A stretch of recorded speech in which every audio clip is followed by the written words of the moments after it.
Bienvenidos a Teleforo. Hace unos días se celebró el Día Mundial de la Alimentación, fecha que nos recuerda que somos lo que comemos. En esta sociedad moderna vivimos bombardeados por la publicidad todos los días para inducirnos a convertir nuestros cuerpos en depósitos de basura, de chatarra, en supuestos alimentos que no nos alimentan y que al contrario nos matan o a lo sumo nos reducen a la trágica condición de enfermos crónicos. Mientras más de 1.300 millones de personas en el mundo sufren de hambre estructural, los países desarrollados botan los excedentes de su producción agrícola y una sola empresa de comida chatarra vende sus productos todos los días a 47 millones de personas en 36.000 locales alrededor del globo. Hoy vamos a estar hablando de ese peligro, de esa amenaza de la comida chatarra con dos expertos en alimentación natural. Veremos y experimentaremos aquí los verdaderos efectos de este tipo de supuesta alimentación, de alimentación artificial. En esta primera parte vamos a ver un video que es el resumen de una polémica película que los Estados Unidos se atrevió a plantear el problema de la alimentación. Acompáñenos en Teleforo y vamos a estar hablando de comida chatarra y su relación con el modelo del capitalismo, con ese modelo de consumo que nos mata y nos destruye día a día. Porque en el capitalismo la esclavitud comienza por la boca.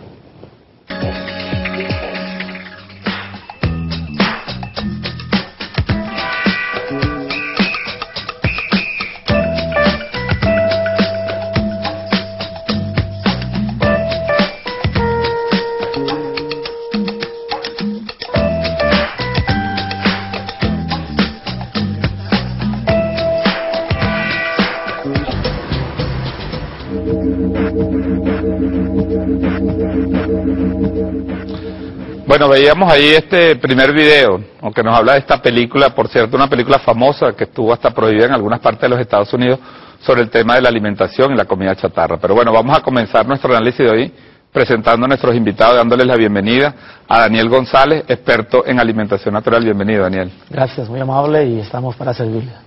Y a Odín Ramos, ingeniero en alimentos, con quien vamos a estar hablando también de toda la trama científica que hay detrás de esta alimentación. Bienvenido. Bueno, muchas gracias y sí, vamos a dar la mayor claridad realmente a todos estos productos que tienen que ver con la comida que hoy en día se consumen en nuestros países. Yo les haría la primera pregunta a ambos. ¿Qué es la comida chatarra? Porque sobre eso hay una serie de metodologías. ¿Es solamente estos sitios de comida rápida? ¿Es un tipo general de alimento? ¿O también podemos consumir comida chatarra en nuestras casas? Bien, son dos motivos importantes por los cuales se le ha denominado comida chatarra. El primero, porque no tiene ningún valor nutritivo. Todas las sustancias como colorantes, conservantes, preservativos, no poseen valor nutritivo. Y lo otro es por los efectos tan nocivos que hay en la salud de los seres humanos. Está claro ya los daños en el sistema nervioso, en el sistema inmune, en el sistema linfático, a nivel renal, a nivel sanguíneo. Entonces, por eso se ha denominado chatarra, porque realmente destruye uno por uno y cada órgano de todos los seres que consumen estos productos. Y Daniel, ¿se puede decir estos alimentos son estos industrializados, estas comidas industrializadas? Estamos hablando de qué cosas, de los refrescos, hablamos de las chucherías que se le venden a los niños, ahora hay una serie de productos nuevos todos los días, un color nuevo, un sabor nuevo. ¿Hasta dónde esa definición llega y cuáles son sus efectos sobre la salud? Bueno, lo más terrible de todo esto es que es una gran imitación. Así nos imitan el color a mandarina, el sabor a mandarina, y no lleva mandarina en ningún producto donde ustedes ven etiquetas de mandarina, chicles de mandarina, jugos de mandarina, y esto tenemos que ser bien claros, solo es una imitación y de igual pasa en los pepitos. Es una imitación química. Química, claro. Y bueno, la pregunta que uno se hace, se viene hablando de la comida chatarra, pero pudiéramos decir a nivel general, antes de ir entrando en las especificidades y mostrar a la gente algunos de estos efectos, ¿cuál es la incidencia en la salud? O sea, ¿cuál es la amenaza real que existe? Porque pareciera que se habla de la comida chatarra, pero la seguimos consumiendo día a día en todas partes de nuestro país, del mundo. Sí, lo primero que traen estos productos son los adictivos, o sea, los que producen adicción. Tanto es así que un niño por primera vez prueba un dulce, una gaseosa y ya no quiere un jugo natural, ya no quiere comer el alimento que le da la mamá en la casa. Hay que producir adicción, es lo primero que logran estas empresas, estos países que manipulan todo lo que son alimentos. Entonces, logrando la adicción ya se logra el consumo, se aseguran que la persona tenga que consumir. Ejemplo, en las gaseosas negras o en los refrescos negros se tiene estipulado que un ser humano consuma siquiera 4 gaseosas de uso personal, de las pequeñitas, por semana. Entonces ellos ya tienen cifras y estándares para producir esa adicción. El resto pues ya lo conocemos, que es el consumo que se da en todos los lugares, en la calle, en el hogar y por ende hasta en el trabajo, en el estudio.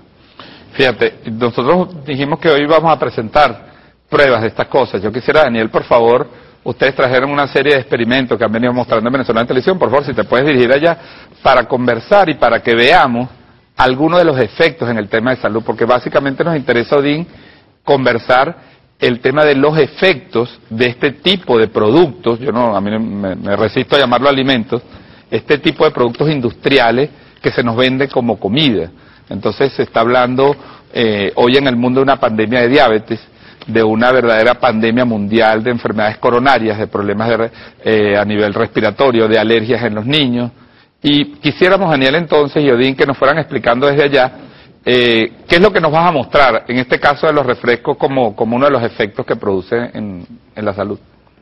Sí, bueno, aquí encontramos la respuesta a tantos dolores de huesos, tantos problemas de osteoporosis, osteopenia, y cómo esto se ha globalizado.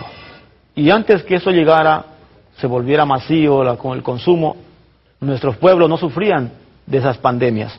Aquí tenemos, amigos, un hueso, como ustedes lo ven, de pollo, y aquí lo mostramos para que vean que está rígido, duro.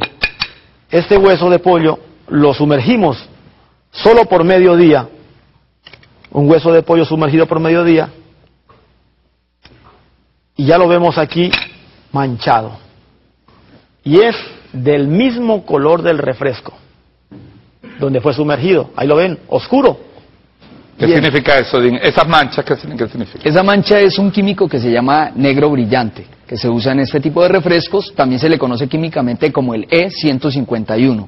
Entonces este químico se adhiere al hueso, aquí lo vemos, pero en las personas que produce. Lo primero es liberar histaminas. Histaminas son unas sustancias que todos tenemos que nos van a producir alergias. Este negro brillante, al entrar al torrente sanguíneo, se liberan las histaminas y bien puede producir asma, que es una de las causas más comunes, urticaria, que es en la piel, que son unas especies de inflamaciones, y también va a producir otro tipo de alergias y daños en otros organismos, en otras partes del cuerpo. Eso ocurre con el negro brillante que vemos ahí en ese tipo de gaseosa. Aparte que esos colorantes, imagino que también se van quedando en el organismo, ¿no, Daniel? Así es, y más tarde el consumo, como tienen sustancias que producen adicción, vemos aquí ese nuevo experimento, estos huesos de acá tienen ya 15 días. Ahora vemos como no solamente están manchados, sino que descalcificados.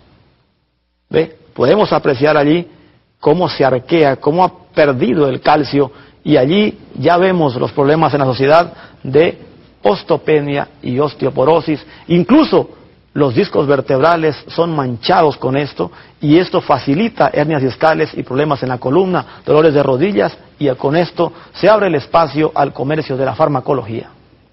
Bien, esta descalcificación que vemos ahí en el experimento se produce por unos ácidos. Esos ácidos son 5, se llaman el ácido málico, ácido glucónico, ácido acético, ácido ascórbico y ácido fosfórico. El ácido ascórbico o ácido cítrico es totalmente químico, no es extraído de la naranja o de algún otro producto que lo protenga.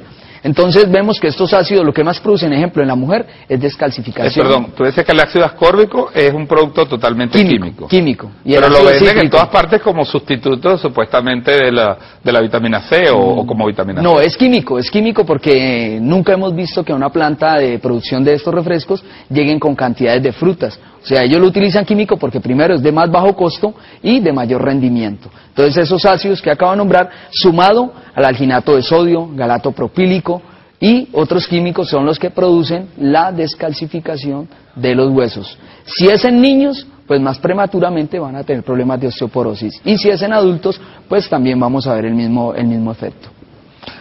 Ahora, bueno, me imagino que esto debe alarmar a todo el que lo sepa. Sin embargo, el refresco es una de las cosas más consumidas, ¿no? En nuestra sociedad, incluso venezolana, es una cosa vendida como un producto popular, como un producto económico, ¿no? No sé, en ninguna parte vemos nosotros instituciones científicas manifestándose sobre los efectos, sobre la salud que tienen estas golosinas o estos alimentos, Daniel.